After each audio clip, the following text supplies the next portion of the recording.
She builds with the exit in mind, author of the Business Transition Handbook and a Business Transition Sherpa. Hello and welcome to the Practical Leadership Podcast. I am your host, Paul Morton, and we are talking about leadership, management, and the various lives that surround it. It's my joy, delight, and privilege to bring into my studio some of the smartest, wisest people I've been able to find for your delectation and enjoyment. And I hope that you do get a lot out of the conversations that we have here. When you realize that your management team has grown too fast, or you've inherited a new team, and the fastest, best lever you have for growth and improvement is attached firmly to those managers, get in touch. I help you run management, coaching, and training programs that'll make a big difference really quickly. You can find me at the Practical Leadership Academy website and on all the usual social channels. Laurie Barkman, thank you very much indeed for joining. Oh, it's my pleasure. Thank you so much for having me. Now, that was a very short-changing, far too lightweight introduction. Would you do a better job for my listeners? Oh, it would be my pleasure. So again, thank you so much for having me on the show. My name's Laurie Barkman, and you're probably wondering, what the heck is a Business Transition Sherpa? It is someone who cares so much about the experience of business owners on their journey, especially what I'll call the back nine for a golf reference. When we start out our companies, we're so enamored with the startup and getting it going, and we perhaps lose sight of what's next because it seems so far away. And then eventually what's happened, we've kicked the can for so far and so long that we find we can't do exit planning when we're exiting. It's just too late. So my mission is working with business owners to create life-changing succession stories. And how I got there, we can certainly talk about it, but that's a little bit of an explanation of why I say I'm the Business Transition Sherpa, because it's a movement, right? Transition is a word that inherently has a movement to it. It's from here to there, right? It's this process, and we're on a journey. I don't have all the answers. I have frameworks and I have tools, and I'm guiding my business owner clients and people all over the world how to maximize that experience so they can have an exit without regret. Exit without regret. Yeah.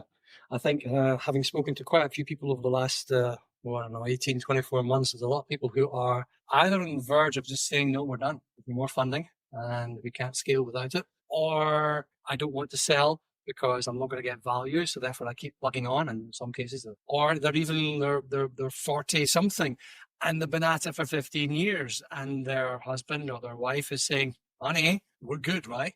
You're just going to give this thing up and you can go back and work for Goldman or something. Because now, when you're talking about building with the exit in mind, that reminds me very much of the 7 Habits, right? So let's start with the end in mind. That's Some right. of the most interesting companies I've seen, the founder has started with that end in mind.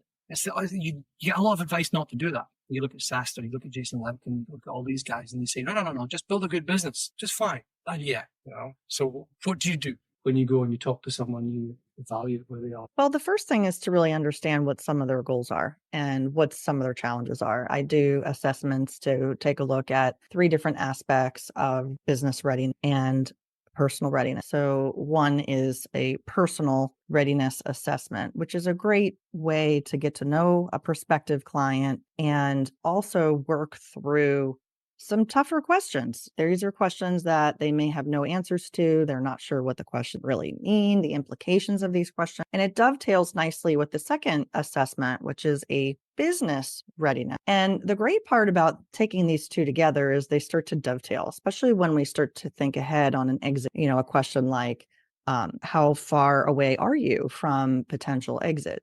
10 years, 5 years, most common answer these days is 5 to 7. And in the United States, and there's a dynamic around that, particularly regarding age as well as life stage. The other part of this is financial. So those are the 3 legs of the stool. So personal readiness, business readiness. And the other thing related to getting started, how do we figure out where we are? What ocean are we swimming in? Is to get a business estimate of value. And that's one of the things I also offer, which is a really helpful tool. It gives us a baseline of, in your peer group, your industry sector, what is the size of your business? What are these other factors that are intangible that we can quantify and get a measurement on an estimate of value. And an estimate of value in this particular report is a great starting point. I myself, as a mergers and acquisitions advisor, have access to databases and comparables, so we can get access to lots of data and do a deeper dive. So that could also be something that we do.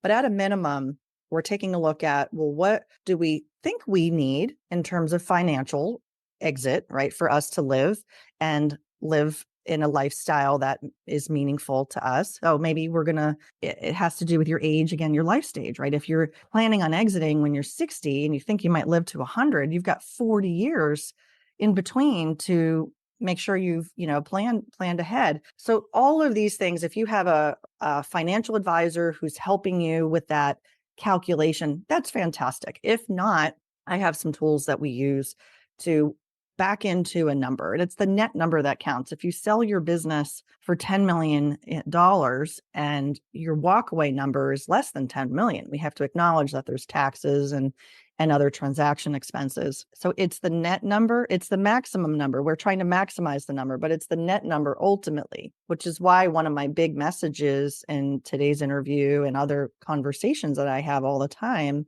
is that when you have time on your side, you can create more options, and hopefully those are more valuable options for you. And one of those things is tax mitigation planning. So in the US, I know there's different tax laws than in the UK, but the same concept applies, is what can we do to help maximize that net number? And again, just to reiterate, this three legs of the stool have to all be there, or else this whole plan falls down: personal, business, and So you work out, is the business ready? Is the individual ready? Financials add up. Can you get a reasonable price? And do they all support each other at that point in time? yeah. So you're looking at an estimate of value. So it's going to be a multiple earning profitability. It's going to be a multiple of something. It's going to be what somebody's willing to pay for it ultimately, right? In a given market at a given point in time. And at this point in time, I think most people are finding that it's not quite what I'd hope. I'm not going to get 10 times on my recurring revenue. After all, darn, I'm going to have to make a profit if you're talking to somebody on the stages. When you are then building with the exit in mind, let's say we are talking to an organization that is mature, 5+ years old. You've got a well-established leadership team. They're making a bit of cash, a little bit of profit. You're going to come in and you're going to tell them, okay, ladies and gentlemen, here's the first 3 things we need. How do we start thinking about that? So many areas of energy and focus goes into product market fit, service market fit. We can get our head around that, right? We can understand hopefully what that means for the company. It means that we find buyers who have pain points that we are solving. We're to quote Theodore Levitt, who was a Harvard professor, and he talked about the 1/4-inch drill bit versus the 1/4-inch hole. What is it that customers actually want? Well, they have a problem. They need that 1/4-inch hole, but they're buying the 1/4-inch drill bit, and we're selling the features of the 1/4-inch drill bit, right? Or three centimeters, or whatever the measurement is. And that concept applies here as well, except I'll say it's in a different context, which is it's for your company, not a product or service, but it's the same idea. What problem does your company solve for another company? And you said it earlier, right? Buyers decide the price in the private market. Absolutely. They also decide whether or not they're going to replicate what you do. And they're going to determine if they should invest the money and time to replicate what you do or to buy you. Do you solve enough of a pain point for them? Can they acquire you? Then there's a difference between price and value, to quote Warren Buffett, right? Price is what you pay, value is what you get. Is that what they need to do? And by the way, this is the conversation between buyers and sellers when the seller's not in the room. This is what they're talking about. So everybody should understand that. And I think if we understand and can think like a buyer and look at our business from the outside in like a buyer, you'll be better off. Why is that? You'll see risks that are there that you probably never paid attention to. What's a risk? A risk means discount to your multiple, right? There is an inverse relationship between multiples and risk. If we can see those things and have enough time to work on them and mitigate them, or acknowledge them and say they are what they are, that's fine. My neighbor's house next door sold as is because they lived there for 45 years. They didn't do as much upkeep towards the end of their life. They live in their late 80s.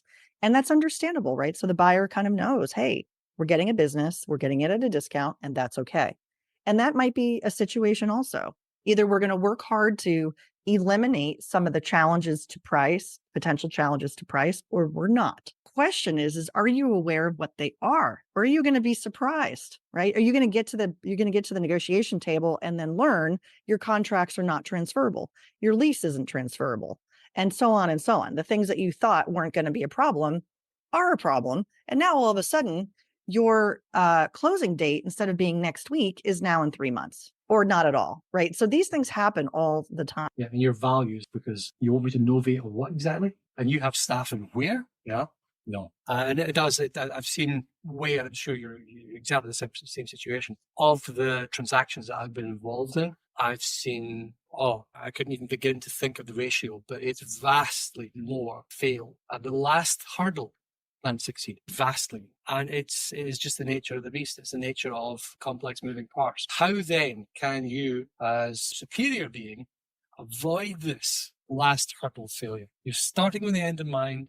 You want to make sure that you're maximizing value, you're maximizing the price for both aspects, that the buyer's getting the maximum possible value, the seller's getting the maximum possible price, and it's as pleasant a transaction as possible. No, I'm sure there's lots of stories there as well, but the process. Yeah, it's a difficult road. It's not an easy one, and there's lots of forks in the road, and we have to choose which one to take. And I think that there's a good internal lens, right? And then there's an external lens. And on the internal lens, that's what I've been advocating for is let's take a hard look at our business from a financial perspective, from a market risk or customer risk or employee risk perspective. I call these the risk tripwires. In my book, I dedicated a whole chapter to it. What are the risk tripwires in your business that you are not seeing and that could be surprise to you later? And so that's the internal view. And the external view is how a buyer is going to look at your business from the outside, from its an attractiveness standpoint, transferability, and risk. Every transaction is risky, right? The numbers of a success rate on integration and on acquisitions is fairly low. I think it's 2 out of 10 are kind of in the column of a win. And it doesn't have to be that way. And I think for the buyer, it's as much as their responsibility as the seller. Therein lies this opportunity from this, another one of my favorite chapters is Who Should Own Your Business After You? And it's a strategic view of 3 different kinds of buyers at a high level. And of course, I break it down and talk about the different types. Many times, sellers think about only one. They don't realize there's more than one type. And they also don't recognize that different buyers have different motivations. And if we can tie in what pain points we're solving, what value we bring to the table for these different types of buyers, we also could look at our business in a different way. For example, let's say that we believe there's an opportunity to sell our business to a private equity firm who is rolling up companies but we also, in learning about that, are learning what criteria they have for their targets. And let's just in this scenario say that one of those criteria might be having recurring revenue. Heuristically or kind of commonly, it's 40% or more of your total revenue coming from a recurring revenue stream, which I can explain in a moment, versus less than 40, right? So if we have a company that's 100% recurring revenue, chances are that business will be attractive, not only to PE, but other buyers too. If we have a business that's mostly project revenue and total is less than 40%, if we have time on our side, we can make that pivot. I've talked to lots of companies who have recognized it, had time, and made that change, and then had a successful exit. That's only one example, right? And recurring revenue, just as a definition, is contracted revenue, something like, a video streaming service in the US, Netflix, where you put in your credit card and the company is charging you, you have this contract. It's contracted, it's predictable. It can be at different time frequencies, whether it's monthly, quarterly, et cetera. But we know with high certainty. And so it's easier to forecast and predict forward. For a company with one-time project revenue, very commonly construction companies, service businesses, they scope of work, they might charge a little upfront and then the remainder is paid when that's less predictable and it might reoccur with an O, but it's not recurring and is valued differently. Very much. Very much. You talked there, the lovely phrase you used, if I can remember exactly, was who's going to own your company? And a big part of the conversations I've had has been I want somebody to care. This is my baby. I've spent 10, 20, 30 years of my life building this business. Succession. Now, if I sell this, number one, how long do I have to stick around before I can go off and buy my island? Two, who should I put in place to take it on? Because typically companies, who buy companies, don't just buy the assets and the technology or the customer, but they buy the team who actually makes it. If I'm pivotal to that team as the founder or the leader, what next? Two big questions. Yeah, the what next is really tricky. I've talked to owners on my show. My show is called Succession Stories. I'm very empathetic when it to these types of conversations. I like to say that there's the head, the heart, and the wallet, and we gravitate very commonly to the head and the wallet, right? The logical, the mathematical. It's a transaction. But I also recognize with my clients and, in these experiences that I learn from and enjoy hearing from on my show, that there's an emotional component to this as well, right? That's the heart. And it's hard. They've built the business or they've inherited the business, they're third generation.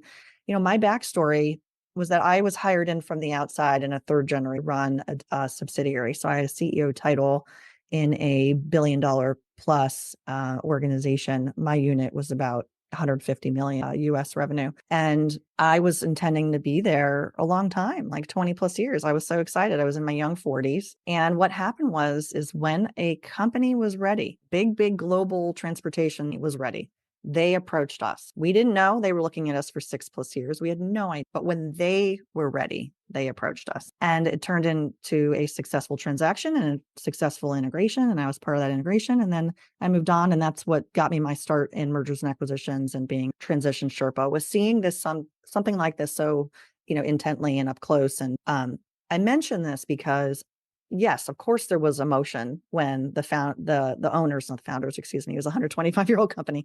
When the family literally left the building on the day of a closing, we had a cake for them. We were clapping for them in the foyer of the corporate headquarters. He didn't want any of that, but I know he appreciated it. And it was emotional. And I can only imagine, right?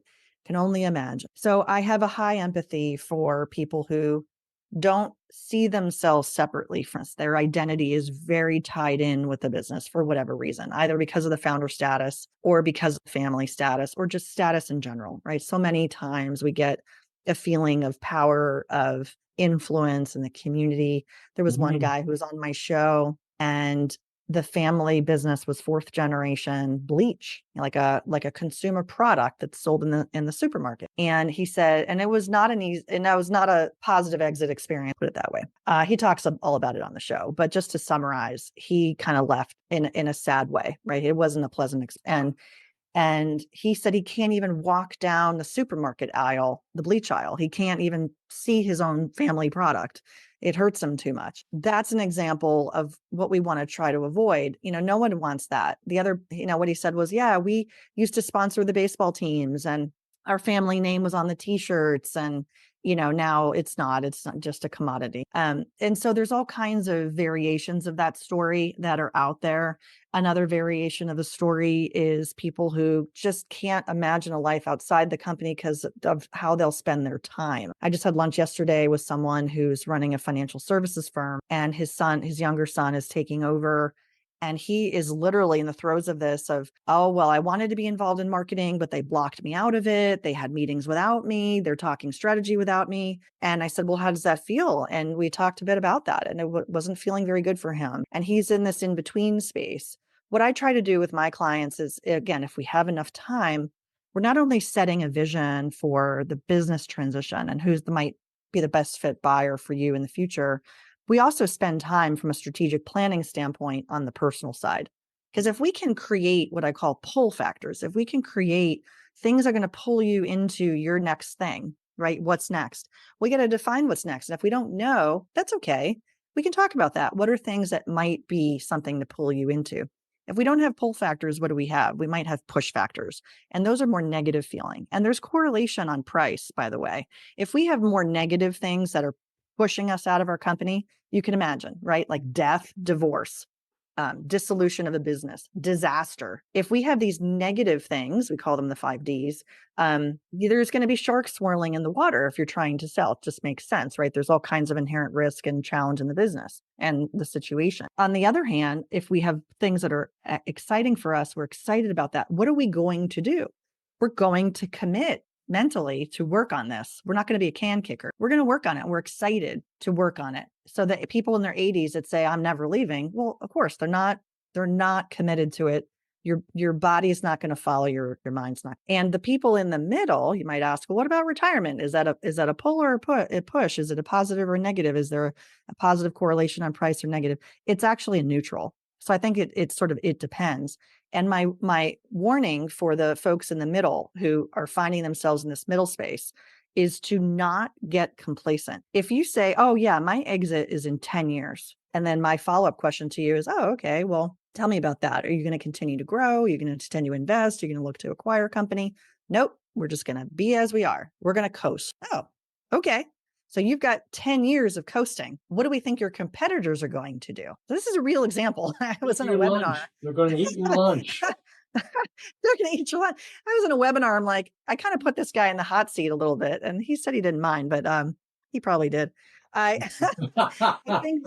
think that complacency is a giant warning sign. It should be a giant warning sign to yourself. If you're looking at more than 2 years of complacency, that's going to probably drift towards the negative than to the positive. So, yeah, you've got to kind of set what I talk about in the book is a transition mindset and accepting, look, 100% of business owners are going to leave their company one day, but very few are prepared. That's the premise of this entire conversation today, as well as my book. And the course that I've created is taking the book to the next level and a deeper level, expanding it and so on. And that's the message. If I can reach 1 million entrepreneurs with that message and they do something about it, think about the wealth creation globally for themselves, for their family. And also to tag on to that is how to have an exit without regret. So it's the head, the heart, and the wallet that ultimately I'm trying to influence. So the course that you built after the book was the end game entrepreneurship, end game. So you're still the entrepreneur. You've built the business. You can't coast. You have to still keep making a profit. You have to still keep growing, because if things that don't grow, they die. That's it. They don't live. They die. And the end game, though, how do you stay the entrepreneur? What do you say to somebody who says, I'm going to keep going for another 10 years? Well, we're talking now about an exit, and you might sound a little bit tired, and you're going to do it for another 10 years? And when is the last time you had a conversation with this? Oh, 3 years ago. And how long was it till exit at that point? 10 years. And before that, 4 years before that. And how long was it till exit? 10 years. Okay. Yeah, that conversation comes up. I don't usually hear the 10. I hear the 3. There you go. Oh yeah, I told my wife I was going to leave 3 years ago. It's 3 years now. And they laugh, they chuckle, and then they don't do anything. Look, I can't force people to do this. I can only influence so much, right? If they have to commit. I am working with people in their 40s. I'm working with people in their 50s. I'm working with people in their 60s. I don't have clients in their 70s or 80s, because I think a lot of the mindset for folks in that age bracket, if they haven't yet sold, they haven't yet transferred, they're clearly struggling with that. And most likely I should say, I mean, the opportunity I do see for the baby boomers in their 70s and not likely the 80s, but let's say the late 60s age bracket, they come and they say to me on the mergers and acquisition side, and they say, I want to sell now. I just got a phone call the other day from a company that is really not sellable, as an example. And he said, hi, I want to sell my company. I said, okay. How many employees do you have? None, just me. Okay. What's your revenue? 300,000 US annual. Okay. What do you do? Well, I repair machines in gym, fitness equipment. Okay. Oh, I've got lots of people calling me that I've got a valuable business. And I said, that's great. I wish you all the best. I wish you all the best. Good luck. Oh, and he said, I'm in my 60s and I want to retire. And I said, do you intend to work for the new entity? Nope. I want to retire in 2 months. Oh, okay. So what are we selling? Right. What is attractive? What is transferable? And what doesn't have risk in that transaction for the buyer? Tough when you see that. And then it's the sort of thing where the seller's coming to you and saying, I want to sell because this is my pension. I've always thought that this was going to be my pension. Whoa, wow. This isn't good news. Yeah, that saddens me. it saddens me. And a lot of these companies are lifestyle companies, which is okay, right? It's a job versus an asset. If we all along the way, especially if we are the founder and we are starting this day one with an exit in mind, building with an exit in mind, we're probably very much on that page of saying, this company is an asset and it's part of my big picture of my net worth. Yeah. And I'm going to treat it like an asset. I'm going to invest in it. I'm going to, right. If my course is 1% of your revenue, if your revenue is $1 million and my course is 1% of that, that seems like to me, a very reasonable investment to make, right? That 1% is, as an example, something very common when we look at investing in different assets and asset classes in terms of a management. And we don't think about our businesses as assets. So that's the other encouragement station, is how to do that, how to think about that just a little bit differently, right? It can evolve from being a job to being an asset. It can, but we have to do some hard work to make that happen. And it's going to take you those 3 years. You're not going to retire. So you've got a lot of messages here. You shared a lot of ideas on succession, about building, starting with the end in mind, building with the end in mind. We've got the three-legged stool of business readiness, personal readiness, financial readiness. You want to make sure that you've got time, because time gives you options. I've got an option for you. If we had an option and attend that big advertising, and you could just put one thing, share that one message, everybody, what would you want to tell them? Buyers buy on their time, not yours. Will you be ready? That is an outstanding end. Laurie Barkman, where can we find you? My website's the best place, I think. The Business Transition Sherpa.com can get all the information I talked about today. My podcast is there. My book is there. There's a digital download. If people want to get a free digital download of my book, I welcome them to do that as a listener of your show. And also my course is there, the Endgame Entrepreneurship course. And I just look forward to people connecting with me. There's all kinds of ways to connect with me on my website as well. Laurie Barkman, Business Transition Sherpa, author of the Business Transition Handbook and host of the Endgame Entrepreneurship. Oh, thank you.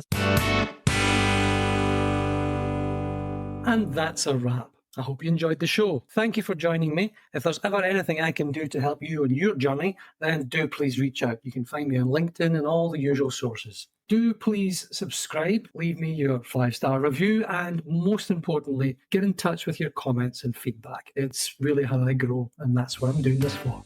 Thanks again.